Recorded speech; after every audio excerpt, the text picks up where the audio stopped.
할렐루야. 오늘은 NGP 시리즈 25번째 시간으로 사람의 최선은 예배자다라는 제목으로 말씀을 나눌 때에 큰 은혜가 임하게 되기를 축복합니다. 오늘 본문은 12장 이제 막바지에 이르는 느헤미야의 말씀인데 예루살렘 성의 봉헌식을 담고 있는 내용입니다.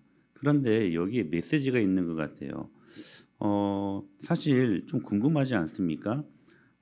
성전은 이미 6장에서 52일 만에 15절에 보니까 6장 15절에 보니까 끝났다라고 말씀을 하시는데 비로소 봉헌식을 왜 그때 안 하고 지금 12장에 와서야 지금 이 봉헌식을 하고 있는가? 봉헌식이라고 하는 것은 하나님의 집을 하나님 앞에 올려드린다 이런 의미를 기념하는 하나의 식인데 이게 좀 이상합니다. 6장에서 끝났는데 왜 12장에서야 이 지금 봉헌식을 하고 있는가?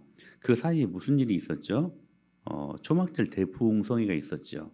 그 시간들 동안 하나님의 말씀이 선포되고 거기서 말씀을 들으니까 회개하고 여러분 하나님 말씀 듣고 회개하는 것이 순서입니다.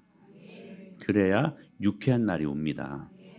긍정의 힘이 먼저 오는 게 아니라 회개가 먼저 와야 돼요. 그들이 초막절 대성회를 통하여서 하나님의 말씀을 들으니까 자신들이 얼마나 잘못 살았는가를 회개하게 됩니다. 그렇게 회개가 있었고 그리고 지난주 말씀 이제 회개한 그 사람들이 예루살렘과 그 주변에 어떻게 배치하며 살아야 될 것인가 이 부분들에 대해서 특별히 느헤미야는 소속된 사람들 그리고 책임감이 있는 사람들 지난주 말씀 기억나시죠? 사명감이 있는 사람들을 이 성 안팎으로 이렇게 배치를 하게 됩니다. 그리고 오늘 12장에 보니까 별로 중요하지 않는 명단이 기록되어 있는 것 같아요. 뭐냐면 26절까지 기록되어 있는 말씀인데 제사장들과 레위인들이 갑자기 그 명단들이 상세하게 기록되고 있다는 것입니다. 별로 이렇게 중요한 명단 같지 않은데 여기에도 메시지가 있다는 거예요. 뭐냐면 지금까지 수많은 인력을 배치하고 특별히 그 안에 살아야 될 사람들의 그 내력을 강화하는 데 힘을 썼던 이 느헤미야가 정말로 내력을 강화하는 그래서 정말로 그 강화하고 싶었던 게 하나가 있었다는 것입니다. 뭐냐면 그게 바로 예배의 재건이라는 것입니다. 그래서 갑자기 봉헌식 앞서서 제사장들과 레위인들의 명단을 상세하게 적은 바로 이 이유가 여기 있는 거예요. 그러니까 뭐냐면 지금 이 성벽 완공 후에 성벽 안에서 예배드릴 수 있는 그 예배자의 재건을 이 느헤미야와 그리고 그 백성들은 지금 궁극적으로 그 목적을 가지고 지금까지 달려왔었다는 것입니다. 그리고 그 주제를 가지고 지금 봉헌식을 하게 되었다는 것이죠. 자, 그렇다면 오늘 본문을 통해 예배가 어떤 의미이고 특별히 예배자의 모습은 어떠해야 될 것인가에 대하여서 한번 말씀을 살펴보도록 하겠습니다. 첫째로는 열정입니다. 패션이라고 하는 것이죠. 여러분 예배가 뭐냐면 예배를 통해 우리는 누구를 만납니까? 예수님을 만납니다. 예수님 만나면 어떤 현상이 일어나냐면 하나님과 하나 되는 일치되는 현상이 일어나요. 여러분은 진짜 제대로 예배드리면 오늘 여러분들은 예배를 통하여서 하나님과 연합하고 하나님과 하나 되는 기분이 들어야 돼. 그걸 우리가 구속된 상태라고 하는데 이 구속이라는 단어가 영어로 어톤먼트라고 하잖아요. AT 그다음에 ONE, MENT 이게 스펠링이거든요. 무슨 말이냐면 하나 된 상태가 구속이라는 말이에요.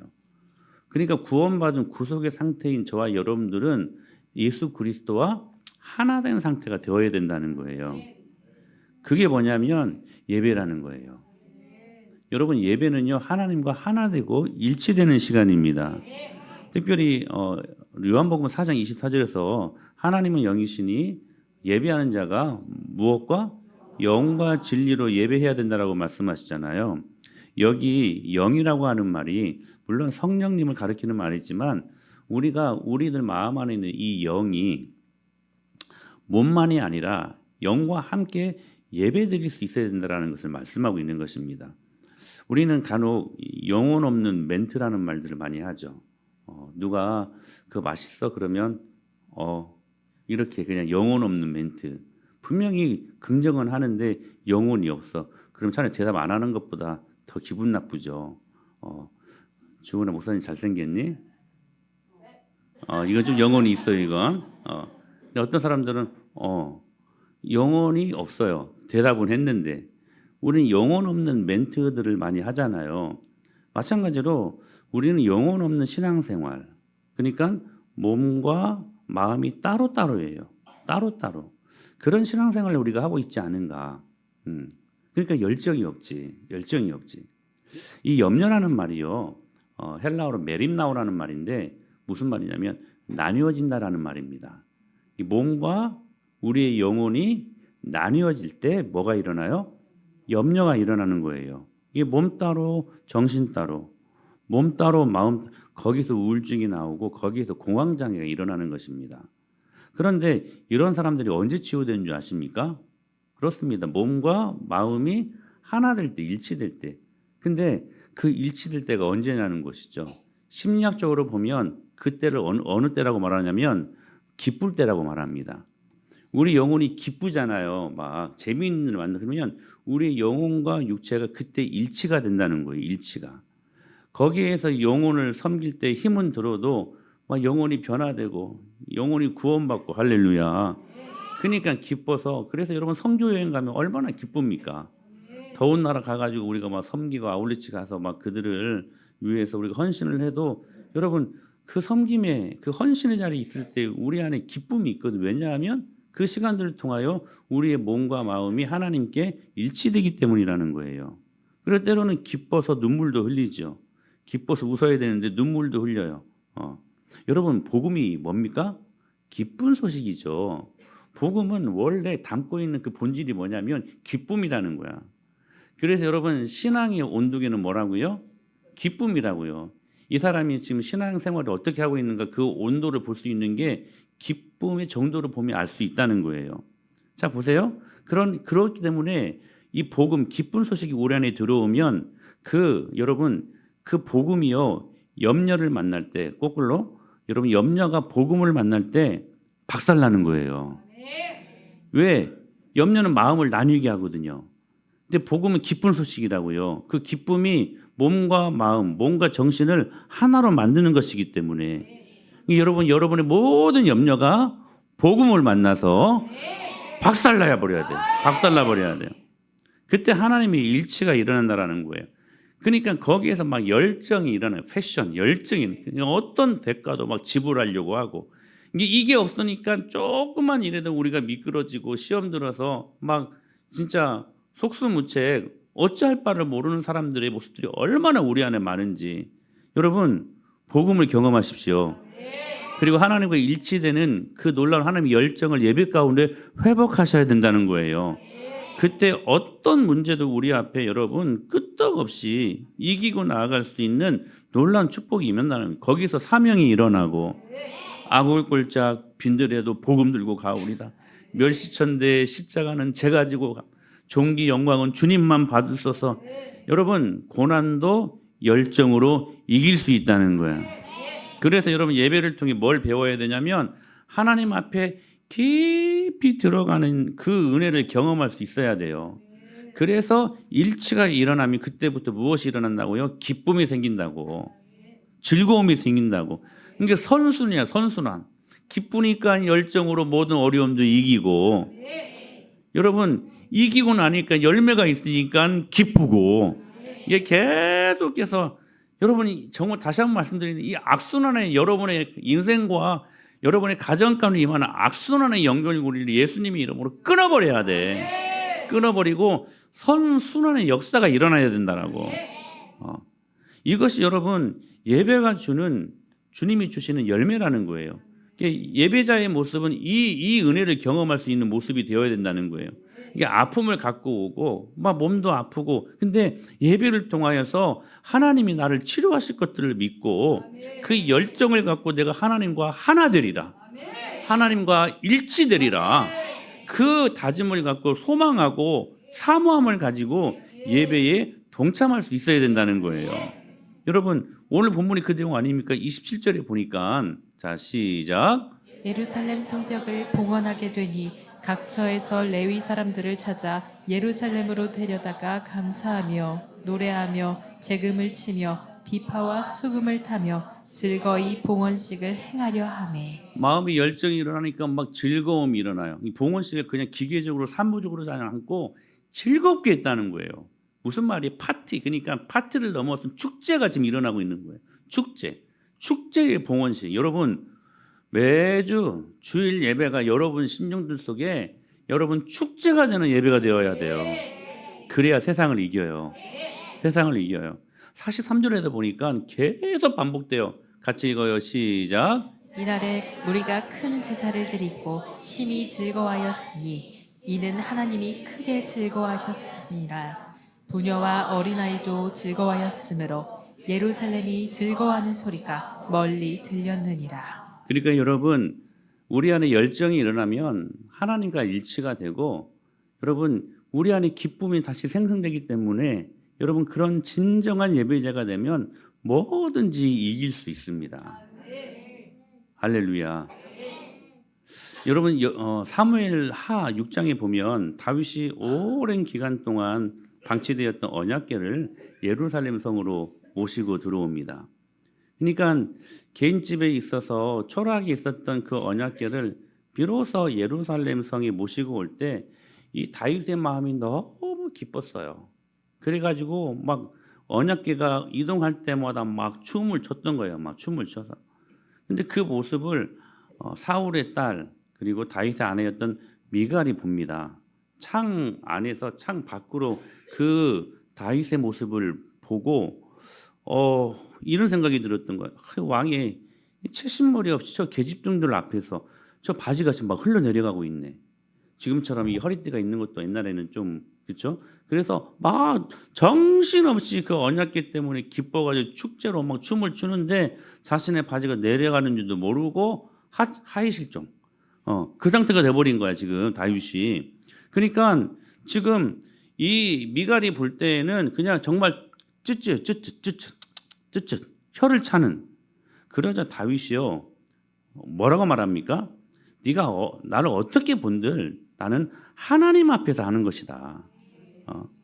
나같이 미천한 자를 하나님이 이스라엘의 주권자로 삼으시고 이 언약궤를 통하여 나와 함께 하신다고 하는 그 임재를 보게 하시니 이 얼마나 기쁜 일이고 이 얼마나 즐거운 일인가. 난 네가 나를 업신여겨도 괜찮다. 나는 하나님 앞에 여전히 뛰고 놀리라. 그런 표현을 하게 돼요. 여러분 예배는 그런 것이 되어야 된다는 거예요. 여러분들이 오늘 이 주일에 어떤 마음을 가지고 이 예배 자리에 나왔는지 모르겠지만 오늘 여러분들 속에 여러분의 마음을 흔들 수 있는 기쁨의 열정이 회복되어야 될 줄로 믿습니다. 우리는 얼마나 미갈의 입장에서 모든 하나님의 일들을 평가하고 제한하고 혀를 차고 혹시 여러분 예배를 드리면서도 찬양을 하면서도 여러분 미갈 같은 여러분들의 모습들이 있지 않습니까? 저게 뭔가 저럴 정도까지. 그래서 여러분 정말 부끄러운 고백인데 한동안 한국교회에 드럼이 있어야 되냐 교회 없어야 되냐 그거 갖고 싸웠어요. 예배 시간에 손뼉을 쳐야 되냐 손을 높이 들어야 그거 갖고 싸웠다고 교회가. 그 미친 짓이지. 그러니까 여러분 예배를 통해 하나님과 일치되는 그 현상이 일어나지 않으니까 몸 따로 마음 따로다니까. 여러분 우리가 예배를 통해 하나님과 일치가 되면 왜 손이 안 올라가? 왜 여러분 손뼉이 안 쳐져? 여러분 우리가 월드컵 때 우리나라가 한 골 집어넣을 때 여러분 가만히 있으면 그거 골인 들어가는 거 봐도 여러분 그것만 봐도 손뼉 치고 난리가 나는데 막 1대0으로 지고 있다가 동점골을 놓고 막 역전골까지 넣어봐봐요. 가만히 있습니까? 난리 납니다. 저부터도 난리 나요 막. 신혼이가 2002년 3호 뱃속에 있을 때 그때 저 혼자 소파에서 이제 이탈리아전 16강전을 갔었어요. 월드컵. 그때 1대0으로 지고 있었잖아요. 근데 서희견이 어떻게 어리버리 차가지고 1대1로 돼가지고 이제 연장전이 됐는데 그때는 골든골이었어. 그냥 연장전에 한 골 넣으면 이기는 거야. 근데 그때 안정환이 헤딩으로 그것도 약간 빗맞은 것 같은데 하여튼 들어가서 그때요 3호 애 떨어진 줄 알았어. 혼자요 그 소파에서 방방 뛰고 난리가 났었어요. 여러분 안 그렇습니까? 막 역전골 거의 질 뻔했던 그 경기가 갑자기 역전으로 이기게 됐으니 그 역전골 들어갈 때 아유 잘했다. 아이고 그럴 줄 알았어 뭐. 나 긴장 안 했어. 여러분 그럽니까? 안 그렇습니다. 난리 납니다. 하물며 우리를 억만죄 가운데 지옥 가운데서 우리를 건져내시고 저 영원한 천국으로의 우리를 소망 가운데 인도하신 그 은혜가 있는데 여러분들이 예배 드릴 때 그렇게 소극적이고 찬양은 하는데 영혼 없는 찬양 하나님이 정말 받으시겠냐는 거예요. 혹시 우리 안에도 여러분 이 미갈 같은 제한적인 사고들이 있지 않은가? 우리들의 제한적인 사고는 여러 방면에서 나타납니다. 어떤 분들 그래요. 돈이 있어야 하지.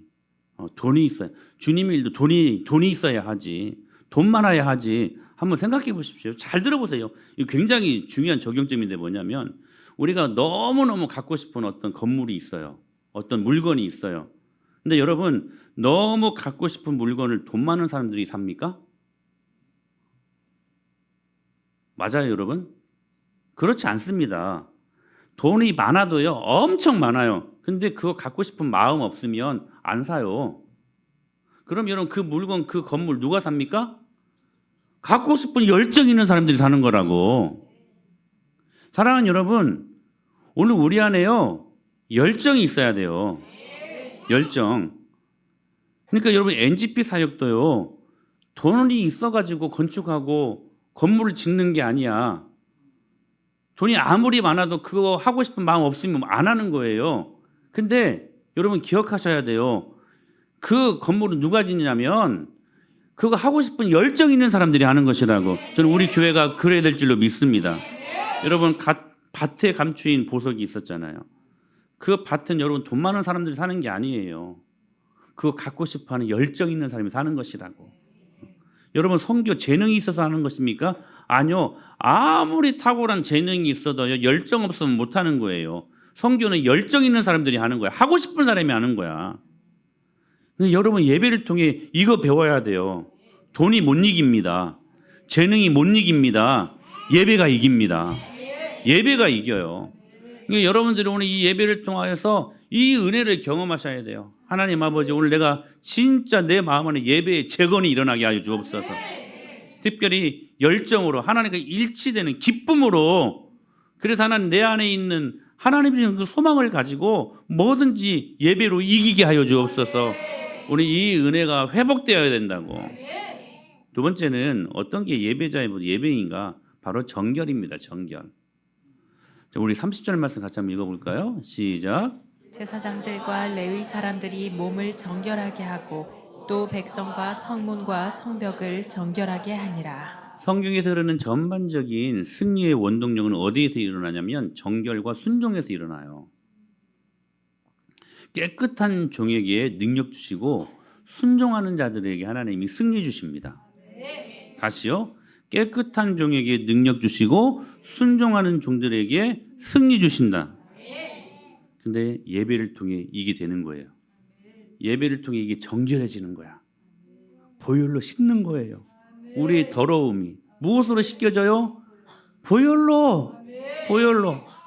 옛날에 우리 어르신 막 목사님들은 하이타이로 씻겨지는 거 아니라고 말씀하셨어요. 빨래비누로 씻겨지는 거 아니라고. 보혈로. 예수 그리스도의 피로. 그러니까 깨끗한 것이 힘이라는 거예요. 교회는 거룩함이 경쟁력이야. 그래서 여러분 지금까지 역사 이래 모든 다수가 다 소수를 이겼죠. 근데 소수가 다수를 이긴 단 하나의 공동체가 바로 기독교 공동체였어요. 초대교회 공동체. 왜 그래요? 그들이 갖고 있었던 거룩함 때문에. 그들 안에 깨끗함이 있었다는 거예요. 윤리적이고 도덕적인 깨끗함이 아니라 복음 안에 보혈로 깨끗해진 영적인 상태를 말하는 거예요. 하나님은 전지하십니다. 하나님은 전능하십니다. 우리말로 말하면 하나님은 다 아시고 다 하십니다. 이게 라임이 맞죠? 어떤 래퍼가 만약에 이걸 노래로 한다면 하나님은 다 아시고 다 하신다. 이렇게 라임으로 이렇게 할 수 있을 것 같은데 하나님은 뭐가 또 다 아시고 다 하셔요. 이게 전능이라는 말이에요. 그런데 언제 일하십니까? 깨끗할 때 일하신다는 거예요. 사랑하는 여러분, 오늘 이 예배를 통하여 여러분의 죄를 다 씻김 받고 내일부터 저 세상으로 들어갈 때 여러분들 통하여 세상이 변하게 될 것을 믿습니다. 그러니까 여러분, 이 예배가 보통 시간이 아닌 거예요. 보통 시간이 아닌 거예요.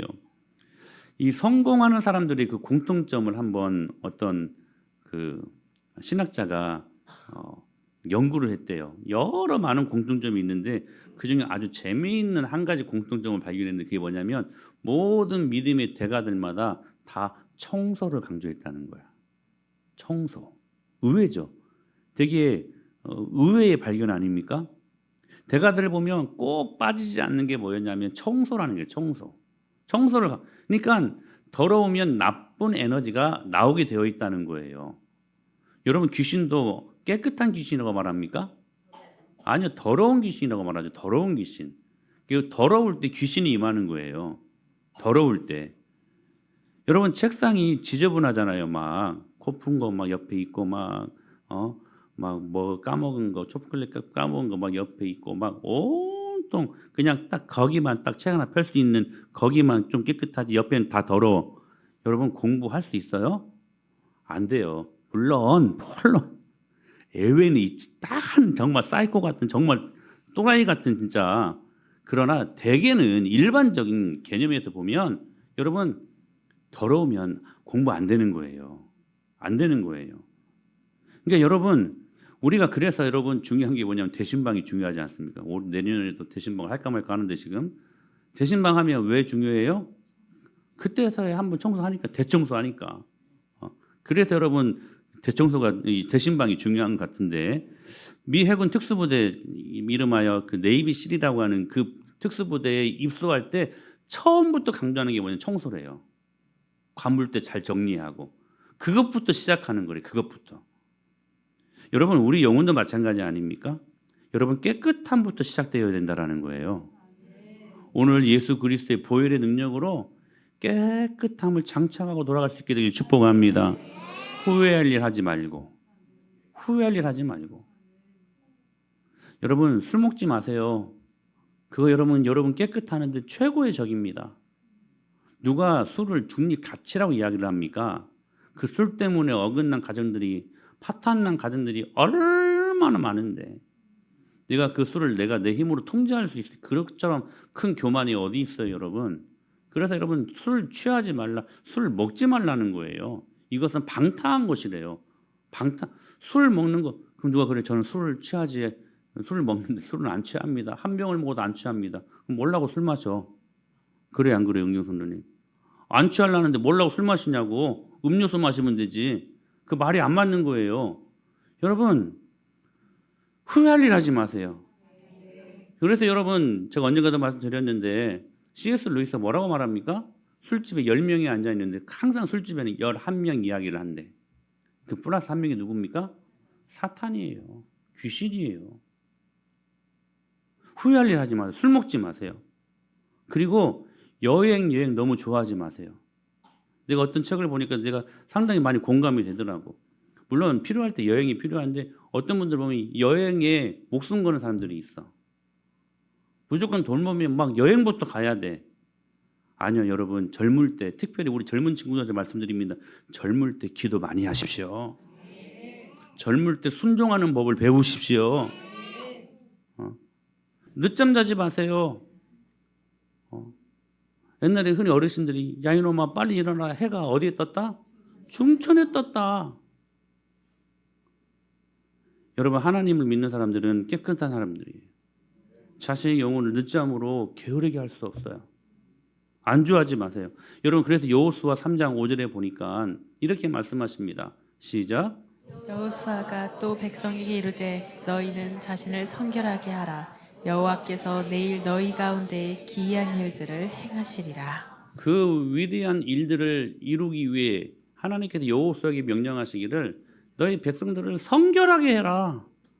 성결하게 하면 내가 너희 가운데 wonderful things, 우리의 생각으로 제한할 수 없고 생각할 수 없었고 상상할 수 없었던 예측 밖의 뜻밖의 일들이, 그 기이한 일들이 너희에게 행해지게 될 것이다. 사랑하는 영, 오늘 예배를 통하여 정결해지고 주님 앞에 깨끗함을 경험하고 보혈의 피로 씻음받고 돌아갈 수 있는 저와 여러분들이 될 수 있게 되길 축복합니다. 이 은혜를 위해서 여러분들, 그래서 예배 시간 최소 5분 전 10분 전에 나와서 회개하고 예배를 기대하고 말씀을 여러분 깨끗한 그릇으로 담으려고 애써야 되지 않겠습니까? 여러분, 하나님이 쓰시는 그릇은 금 그릇도 아니고 은 그릇도 아니고 질 그릇도 아니고 나무 그릇도 아니고 깨끗한 그릇이라는 거 기억하셔야 된다는 거예요. 세 번째, 예배가 무엇이고 예배자의 모습이 어떠해야 되는가? 11조에 굉장히 좀 이게 안 맞는 것 같죠? 무슨 너무 깽뚱한 갑자기 11조가 왜 나오냐 한번 들어보세요. 여러분, 창세기를 보면요, 하나님 인간을 만드실 때 무엇으로 만드셨어요? 흙으로 만드셨고, 그 흙으로 만든 사람의 코에 뭘 넣으셨어요? 루아흐, 생기를 넣으셨습니다. 그래서 흙이 생기를 경험할 때 living soul, 생명이 된지라 이렇게 말씀하시거든요. 다시 말씀드리면 인간은 땅의 요소와 하늘의 요소가 함께 있는 존재라는 거예요. 그러니까 땅에 있는 요소와 하늘에 있는 요소가 마찬가지 일치가 이루어져야 돼. 그게 예배라고. 그게 living soul, 살아있는 생명. 그런데 이 하늘과 이 땅이 일치가 되어 하나님 창조의 목적에 부합한 인생을 살아야 될 인간들이 창세기 6장에 가보니까요, 하나님의 아들들이 사람의 딸들을 탐내기 시작합니다. 하나님의 아들들이 보니까 사람들의 딸들이 너무 예쁜 거야 막. 그래가지고 뿅 가버려가지고 하늘의 것들을 차단시켜버렸어. 그리고 육신의 타락한 눈을 가지고 사람의 딸들을 만나고 그들과 결혼하고 그러한 하나님을 떠난 인생들이 돼버렸다고. 그런 그들을 성경이 뭐라고 말씀하시냐면 그들이 뭐가 됐다? 육신이 되었다. 그 유명한 빠사르가 여기에 나옵니다. 고기 덩어리가 되었다. 이 말이에요. 그러니까 이 영과 이 육의 이 균형이 깨져 버린 거야. 땅의 요소와 하늘의 요소가 일치가 이루어져야 되는데 이게 깨져버린 거야. 깨져버린 거야. 이런 관점으로 우리가 11조를 볼 수 있어야 된다는 거예요. 여러분, 11조는 우리 흔히 돈의 문제라고 생각하잖아요. 10분의 1을 하나님께 드린다. 근데 여러분, 결코 재정의 문제만은 아닙니다. 이 영과 육의 일치가 11조를 통하여서 이루어진다는 거예요. 여러분, 11조가 뭡니까? 11조는 뭐냐면 내 삶의 주인이 하나님이시다. 내 삶의 주원은 하나님이시다. 내 삶의 중심은 하나님이시다. 이거 고백하는, 신앙 고백하는, 제가 여러분 수없이 말씀 많이 드리지 않았습니까? 이게 11조라고요. 즉 이 일들을 통해 비로소 우리의 영과 육이 일치를 이루는 거라고. 목사님 또 돈 이야기 하시네. 또 11조 이야기 하시네. 이게 아니라 여러분 11조를 통해 땅의 사람과 하늘의 사람들이 여러분 일치가 거기에서 연결로 일어나게 된다는 거예요. 그러니까 지금 느헤미야가 내력을 강화하면서 초막절 부흥성회를 경험하고 난 뒤에 갑자기 왜 그 제사장들과 레위인들을 포진시키면서 그들을 명단을 이야기하면서 지금 예배의 재건을 이야기하면 갑자기 생뚱맞게 11조를 이야기, 이게 아니라 돈 내라는 의미가 아니라 하나님과 이 땅에 있는 우리 인간들이 일치된 삶을 살아야 되는데 그게 가장 중요한 수단이 뭐냐? 바로 11조의 문제라는 것을 말씀하고 있는 것입니다. 여러분, 창세기 28장에 가보면 야곱이 형과 아버지를 속이고 도망가다가 베델에서 하나님 만나지 않습니까? 그 이야기 아시죠? 거기에서 사닥다리 환상을 봅니다. 그리고 돌멩이 세워놓고 하나님의 집이다.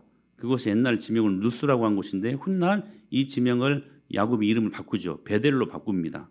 거기서 결단을 해요. 예배드리겠고 그때 결심을 합니다. 그 결심 내용이 이 내용이에요. 22절 같이 한번 읽어요. 시작. 내가 기둥으로 세운 이 돌이 하나님의 집이 될 것이요 하나님께서 내게 주신 모든 것에서 10분의 1을 내가 반드시 하나님께 드리겠나이다 하였다. 거기서 하나님을 만나고 사닥다리 환상을 보면서 진짜 비로소 마마보이였던 야곱이 하나님을 만난 거예요. 인격적으로. 그때 결단한 거예요.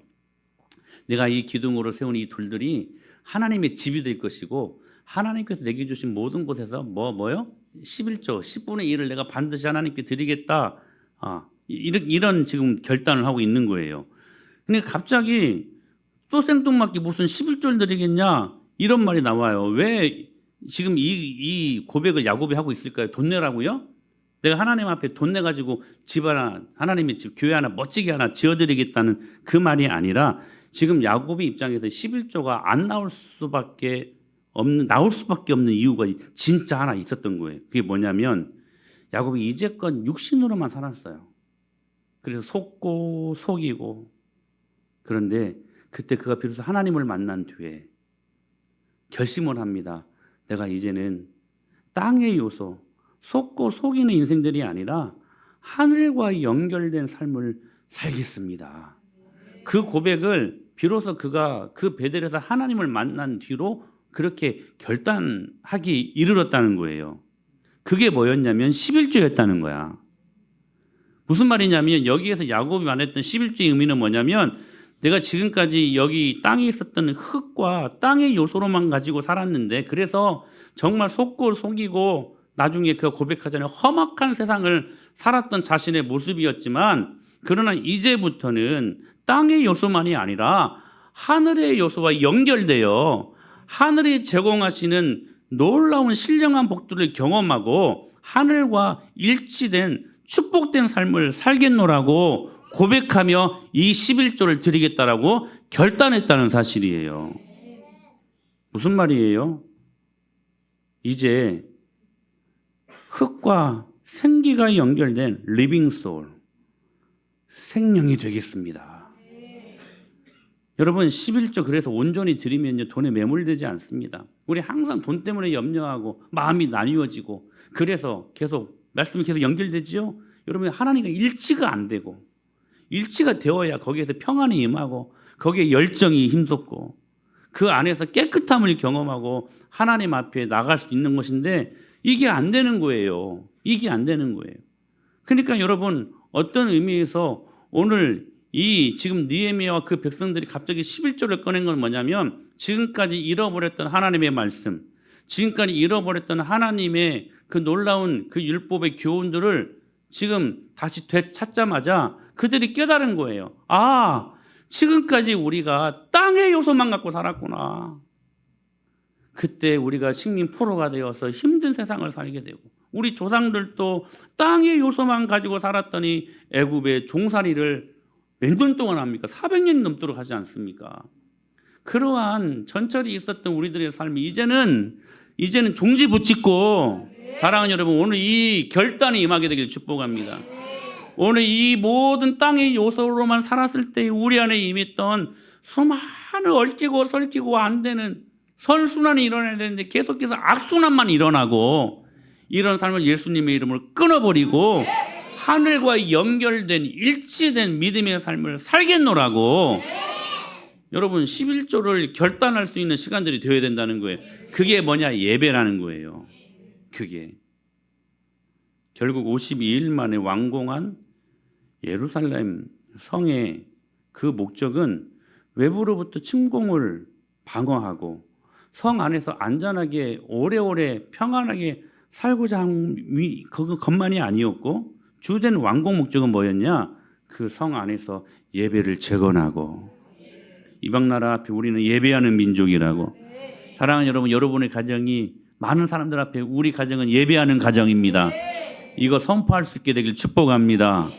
우리는 예배하는 민족이라고, 우리는 예배하는 하나님의 자녀라고 선포하는 것에 이 예루살렘 성의 완공의 의미가 있었다는 거 기억하시고 그것이 우리들에게 힘이 되고 소망이 되고 능력이 되고 그래서 여러분 우리가 NGP 사역을 하면서 땅도 사고 건축도 하고 여러분 그 하는 제일 중요한 여러분 목적이 뭐라고요? 예배제가 되는 거예요. 우리 아이들이 다음 세대들이 예배제가 되어 이 어두운 시대에 하나님 앞에 일치를 이루고 세상에 그리스도의 복음을 선포할 수 있는 능력의 우리 자녀들 되게 하여 주시옵소서. 그때 비로소 공동체의 하나됨이 이루어지는 거예요. 인간의 힘으로 하나 못 이루. 여러분 교회 안에 얼마나 다양한 사람들이 모입니까? 근데 하나 될 수 있어요? 안 돼요. 우리가 코드인 사람, 여러분 같은 코드로 만나는 사람들도 하나 되는 거 어려워요. 근데 다 다르고 사는 모양도 다르고 레벨도 다르고 다 다른데 출신도 다 다르지 않습니까? 그런데 어떻게 하나 될 수 있어요? 하나님과 일치되는 경험들이 있기 때문에. 그게 뭐라고요? 예배라고요. 여러분, 여러분의 가정이 예배의 재건이 이루어질 수 있기를 축복합니다. 우리 은혜마을교회가 예배의 재건이 일어날 수 있게 되기를 축복합니다. 그때 우리 안에 주님이 세우신 아름다운 그리스도의 공동체, 몸된 공동체의 은혜를 깨닫고 그 영광 앞에 우리 모두가 견고하게 세워질 하나님의 사람들 되게 하실 것을 믿습니다.